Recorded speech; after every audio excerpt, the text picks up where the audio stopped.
So I know what you're thinking. Ron, what happens when we take a brute and bully, lock them in the sound shed, and why not? Tell them they've been smack talking all day long about each other's moms. And with a warm welcome back to New Record Day, that's exactly what we're going to find out. Are you ready? For the thousands in attendance and the millions watching around the world, from the capital city of the United States of America, Washington, D.C., ladies and gentlemen, let's get ready to rumble!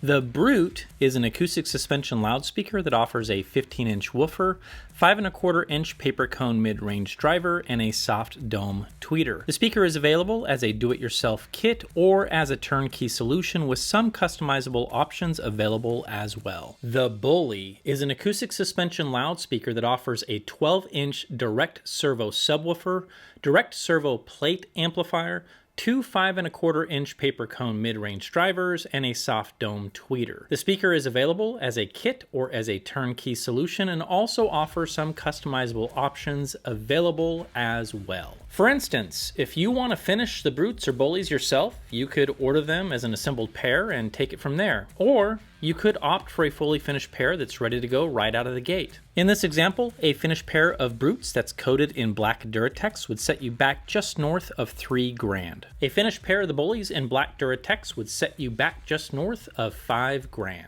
In another example, a finished pair of Brutes that's veneered in oak, walnut, cherry, mahogany, or maple will set you back $3,900 smackaroos. With the same veneer offerings, a finished pair of Bullies will set you back $5,700. The woofer used in the Brute is an Eminence polypropylene woofer that is ultimately designed for acoustic guitar and keyboard amplifiers.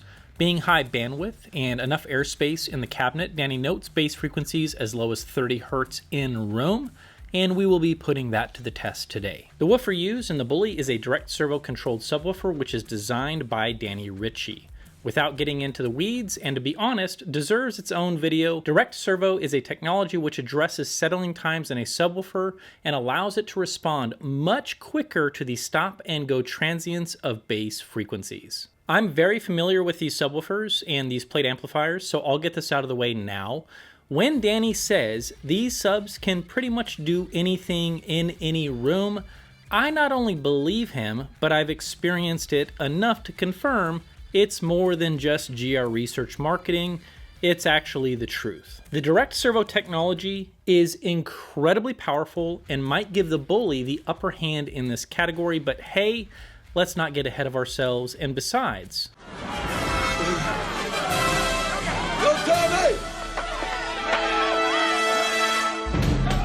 I didn't hear no bell.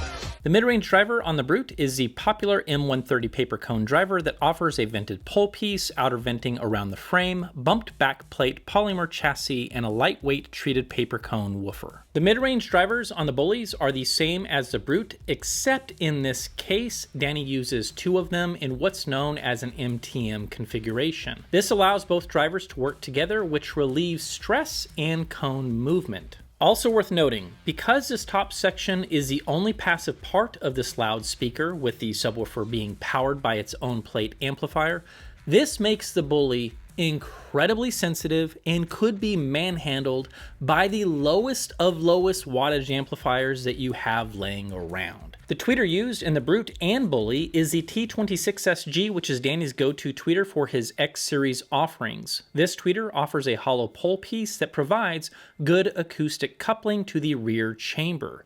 The rear chamber wall is formed as a concave protrusion, which prevents standing waves and increases stiffness. I am a huge fan of this tweeter and have heard it in a number of times in many of Danny's designs. It's the same tweeter being used in my reference pair of XLS Encores, and I think it's one of the best sounding soft dome tweeters that I have ever spent time with. As I prepared for the fight between the Brutes and the Bullies, I decided it only made sense to first and foremost use Danny's cables. GR Research offers power cords, interconnects, and speaker cables, which I will link down below. As for my source, I relied on my Enuos Zenith feeding into my Maydac, which in turn handed the baton over to the wonderful sounding Electro-Compoyer ECI 80D, which Danny himself has heard a number of times at my place and seemed to enjoy as well. Using this amplifier leveled the playing field, and the only variable at this point is the contenders, so without wasting another second, the Brute is a refined sounding loudspeaker. To me, it sounds like it's been tossed in a rock tumbler for decades, and any jagged or pokey impurities are long gone in history by now. The mid-range and above sounds beautiful, surprisingly beautiful, and depending on the material, I often find myself scratching my head and asking the question, so what's this speaker called again? The Brute? Okay, if you say so. As I was saying, the Brute is a beautiful sounding speaker. It goes toe to toe with some of the most intoxicating mid-ranges that I have ever heard, and it never embarrasses itself.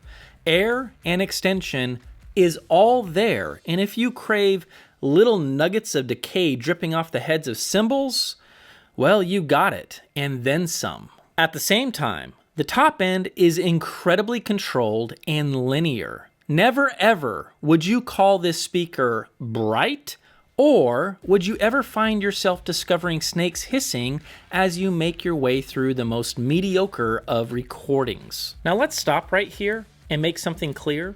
And yeah, this is gonna be a Ron rant, so feel free to skip ahead if you like, because I'm about to ruffle some feathers. I am done, and I mean done, with this ridiculous notion that in order for a speaker to be great at rock or anything aggressive, that it should offer some kind of a forward or tilt in the top end. You guys tell me, how many times have we heard, well, the nice thing about clips is they're great for rock and roll? I'm not here to pick fights, and I don't give a monkey's rear end what you like and why when it comes to a bright sounding speaker, but don't think for even 1 second that I'm going to sit here quietly and let you pontificate this insane dribble of forum fodder that somehow, on your wacky planet of ridiculousness, that it's because a speaker is bright, it's magically better suited for rock. You are nuts. You are being silly. And if you come around here with that kind of nonsense, I'll be packing you a lunch in a quick hurry. So stop it. Stop it. Boy, that escalated quickly. I mean, that really got out of hand fast.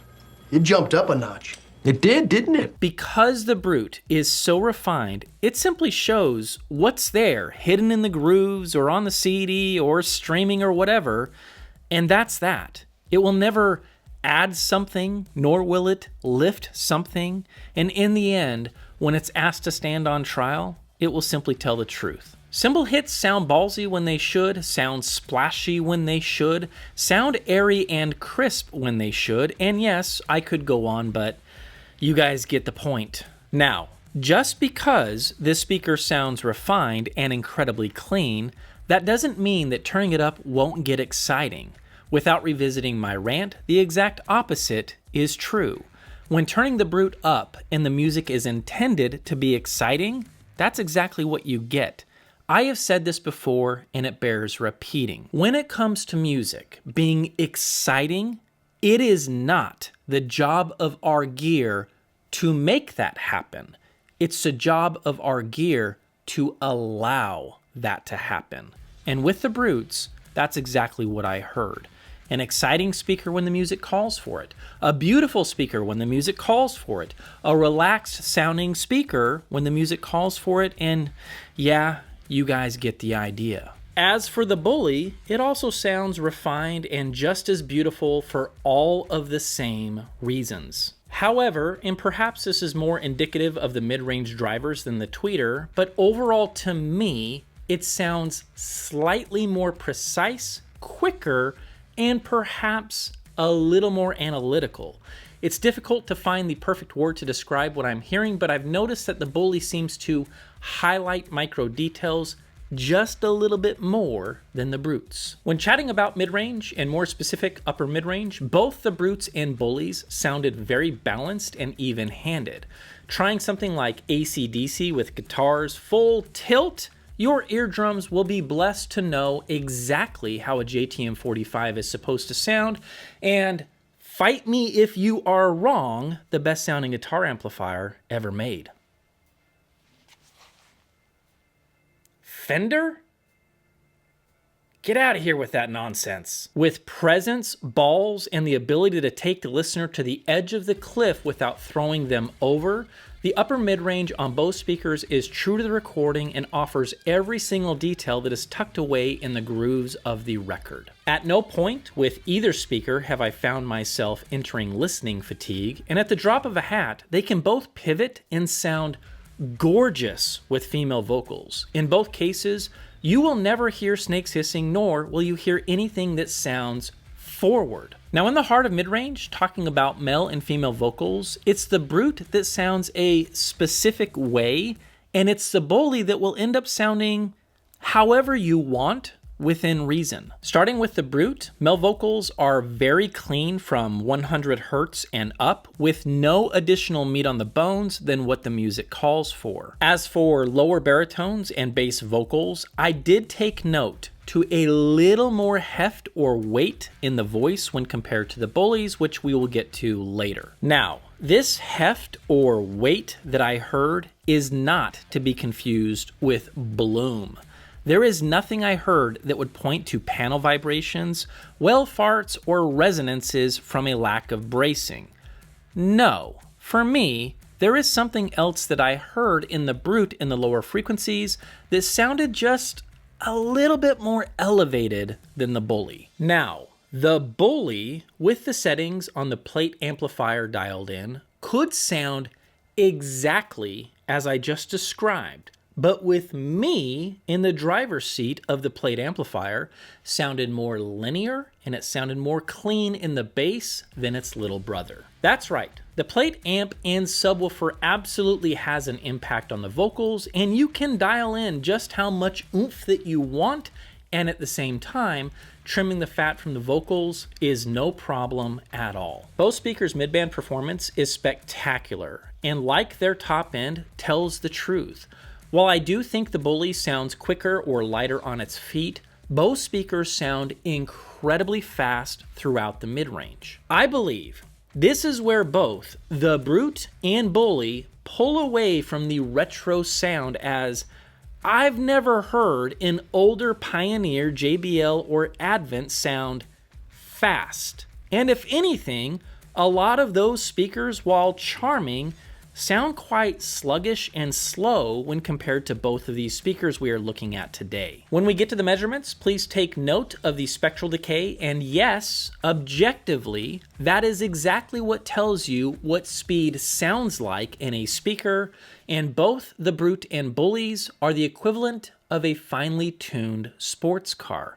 You step on the gas and boy, do they go. As for everything bass related, well, this is where things are going to take a turn, and let me begin by saying this. With any passive speaker, the bass you get from the speaker is what you get. That is to say, you are always going to be bound to the room to get the bass right, and the consequence of this is you must be willing to try a number of positions to get the bass response as you like it. While there is no wrong or right here, I think it's best if I bring in some examples at this point that will quickly help us understand that the Bully is about to put the hurt on its younger brother, the Brute. In other words, for those who are wondering why someone would drop another 2,000 Washingtons to move up to the Bully, well, I'm about to show you. So in this measurement, we are looking at the Brute, 1 foot away from the wall. As we can see, the response begins as low as 20 Hertz and has a pretty substantial lift from 50 to 90 Hertz. Now, ignoring the rest of the bandwidth, and please keep in mind, only jackwagons would place these speakers so close to the front wall. Let me show you how the Bullies look in the exact same spot. Yikes. Now, we all love bass, but let's get real. This is ridiculous. So, getting to my point, the plate amp on the Bullies can pretty much do anything that we want. As an example, with a very quick adjustment of the volume only on the subwoofer plate amp, this is where we landed in a matter of seconds. Now, this response is hardly great, but here is the thing. We are already looking at a more linear bass response than the Brutes, and we haven't done anything in terms of placement. Moving the speakers out 3 feet from the wall, here is what I ended up with the Brutes. Now, we are seeing a drop in response around 40 Hertz, and we still see this crest or this rise in the response from 50 up to 80 Hertz. Granted, it's not as nasty as it was at 1 foot from the wall, but what can we do about it? Well, that's right. I mean, not much, if nothing. I mean, my room is well treated, so in your case, in your room, your mileage might vary. The point being, what we get with a passive speaker, especially in bass, is what we get. Now, when we take the same measurement of the Bully, here is what we have. So, the bass response is certainly more linear, but I know what you're thinking, it's also a little bit soft. No problem. Simply walk up to the Bully, and with 2 clicks up on the volume of the plate amplifier, here we go. You see, just like that, we can lift that response, and the thing is, we aren't even scratching the surface yet. Now let's do this. With the Brutes 9 feet into the room, here is a response we have to work with. It's not bad, but let's get this part right. The bass is dropping off like a rock at 35 Hertz, and no, that's not all of the speaker's fault. There is a null in my room at that particular distance, and what can we do about it? Well, you could spend more time with placement to fight that dip at 30 Hertz, but the thing is, you might find some other compromises along the way that affect the soundstage you love with the speakers so deep into the room. Also, we still have a lift around 70 Hertz, and again, the only way to fight that is spending more time with moving the speaker around, which takes time, and some folks just don't want to mess around with that. As for the Bullies, after a couple more quick tweaks on the plate amp, and yes, 9 feet into the room as well, yep, you're seeing it right, and yes, it is awesome, and yes, and yes, this is where the Bully kicks ass and takes names. So, from an objective point of view,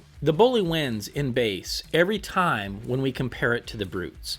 Because of its flexibility, it really can do just about everything. And given its built-in parametric EQ, it can even compensate for complicated bass issues in medium and small rooms as well. Again, for those who want to take a deep dive into the functions of the plate amplifier, I'll leave a video down below that Danny published on his channel that covers all the functions in great detail. As for my thoughts on how the bass sounds between the 2 speakers and tackling this from a subjective point of view, I prefer the texture and tone of the Bullies as well. The Brutes bass texture and tone is quite good, but it's also a polypropylene woofer, and to my ears, just doesn't offer the same level of details as the paper cone woofer found in the Bully. Also, and we did see this in my room measurements, I did take notice that the Brutes do seem to offer a little more lift in the mid bass than I prefer.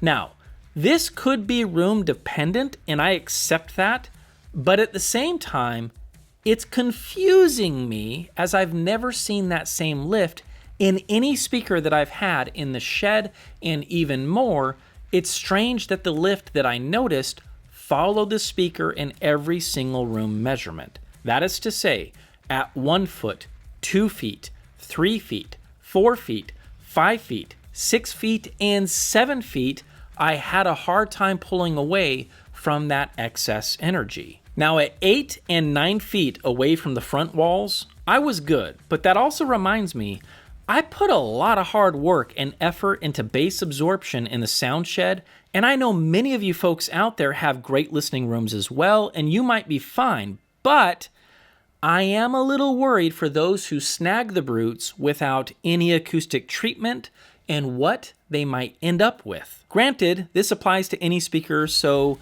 for the millionth time on this channel, room treatment should be priority numero uno. So, in a nutshell, for folks who have a medium to large room and are willing to pull the speakers deep into the room, I do think the Brute's bass can be tamed to the point where it's going to be very enjoyable for many audiophiles. And let's face it, for some of these folks, they don't want to mess around with plate amplifiers, and they simply prefer a passive speaker. So in that case, the Brute just might be the perfect loudspeaker for them. With all GR speakers, and this does include the old school series, Danny's focus and mission is dedicated to the sound of the stage, the believability of the instruments within the stage, the decay structure of the instruments, and when he braces his speakers to the nth degree, throws sonic caps and air core inductors at them, lines them with no-res, and of course, seals the deal with tube connectors, he believes this paves the way to accomplish his mission. Having spent pretty much a decade listening to his creations, whether or not he's insane with all of his speaker modifications or obsession with parts is no longer something that I lose sleep over. The proof, as they say, is in the listening, and every single time that I hear his speakers, I consistently latch onto the same thing: a clear, articulate soundstage, void of any artifacts that distract me, and in the case of both of these contenders, the Brutes and Bullies sound incredibly deep and incredibly wide. Even with a wide baffle on both speakers, I really haven't noticed anything that sounds as if it is coming from the baffle. It's important to note two things here.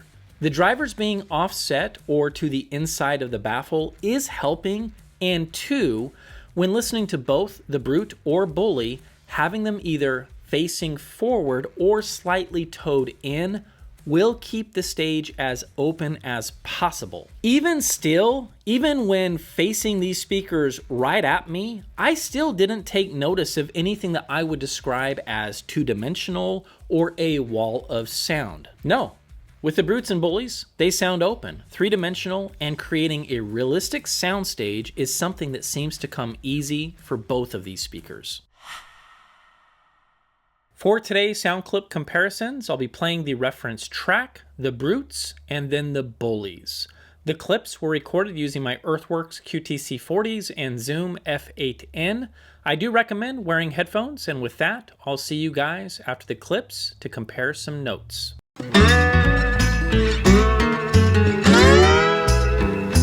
Engineer, where are you headed?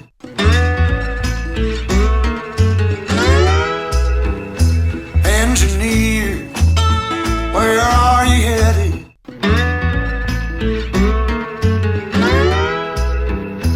Engineer, where are you headed?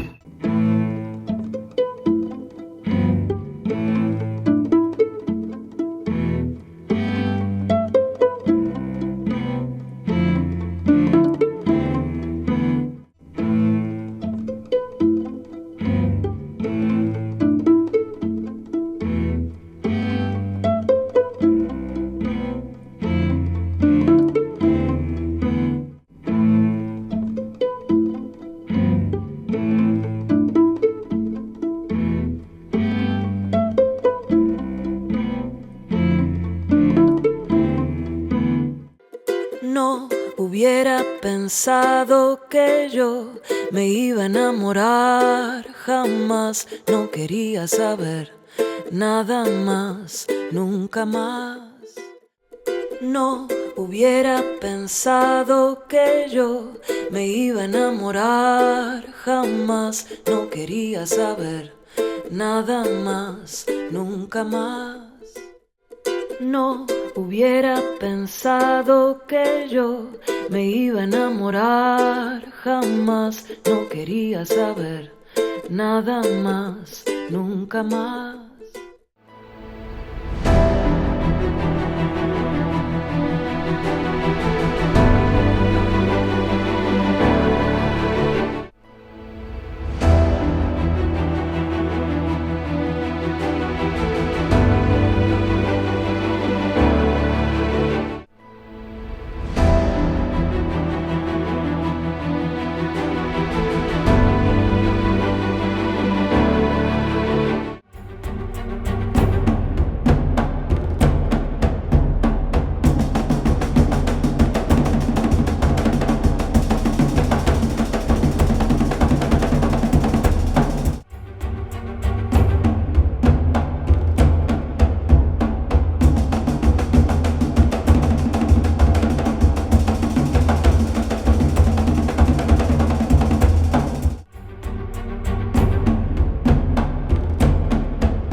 All right, first and foremost, for me, the first track was probably the most telling of the bass differences between the Brutes and Bullies. To my ears, the Brutes sounded heavier in bass, and given the frequency that bass guitar is playing, I think it makes sense that we are hearing that lift in bass that we have been talking about throughout the video.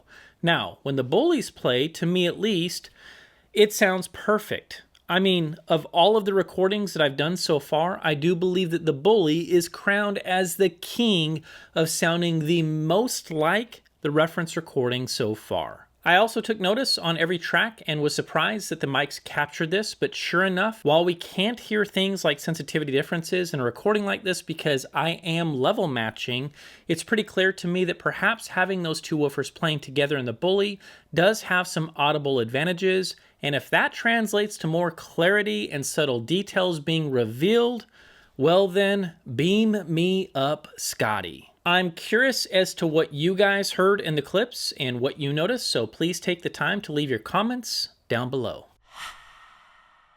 So we've already seen a few measurements, and Danny has already measured these speakers using his Clio system, but I felt it was important for me to take a stab at gated measurements as well. Comparing both speakers on Access, you could stare at these for hours and try to nitpick any big differences, and to that I say, good luck. Now, for those with a careful eye, you might notice the Bullies are a little soft at 200 Hertz, and that's because this measurement was taken with the plate amplifier turned off. When turning it on, this is what we get from the Bully in green. Now, here at NRD, we have seen some pretty nice responses, and for those who know what they are looking at, yes, this ranks as some of the smoothest responses we have ever seen.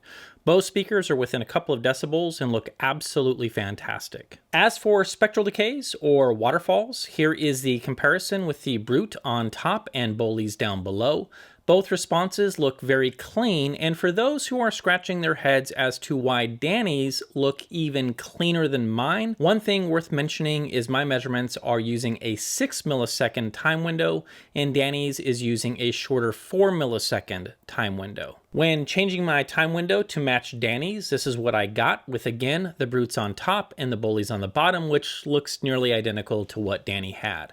The bottom line is this: both of these speakers are very clean and don't show any stored energy or excess ringing. Taking a look at the horizontal responses with both speakers, and keeping in mind this is a shot moving from the drivers towards the larger part of the baffle, the horizontal axis on both speakers looks textbook. For those who are wondering why I didn't shoot the opposite direction, it's because this direction is closest to the sidewalls, and it also falls under the recommended orientation that GR suggests when listening to these speakers. The vertical response on both speakers also looks fantastic, and the only time in the measurements where it appears we might be looking at two different speakers, I'd imagine the reason for this is because we are seeing the effect of one tweeter and one woofer versus an MTM design as found in the Bullies.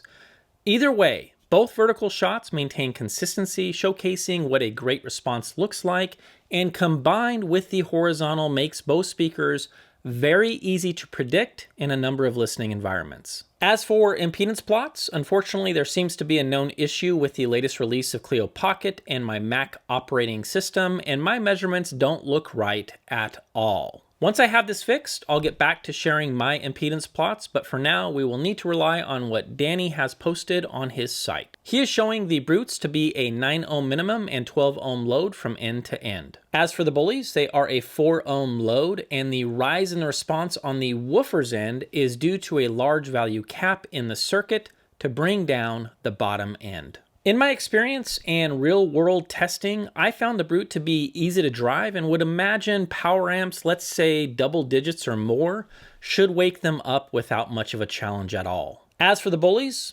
whatever you want. 3 watts? Sure, no problem. I've done it with my 300B tube amps, and I could peel the paint off these walls if I wanted to, so yeah, they are crazy sensitive, and they have no issues accepting any amplifier that you have laying around. So, the sibling rivalry has come to a close, and while it's probably obvious that between the two, I found the Bully to be the champ across the audiophile board. With that being said, the Brutes showed up and landed some serious blows, and I gotta say, from mid-band and beyond, I found the speaker to sound drop-dead gorgeous. The bass can be tamed, and in medium to large rooms, I suspect the key for you is the same key that opened the door for me. Pulling the speakers deep into the room will minimize room-related issues and help smooth out the bass. As for the Bullies, well, they might be the only high-sensitivity sealed loudspeaker on the planet that can do all of the things that they can do, and that, my friends, is saying a lot. They are exceptional. And yes, I'd imagine endgame speakers for just about anyone who is chasing down that retro throwback vibe without sacrificing anything at all. And yes, they would easily pick a fight with any modern loudspeaker that I know of. And with that, I'll see you, hey everybody, loving audiophiles, in the next video.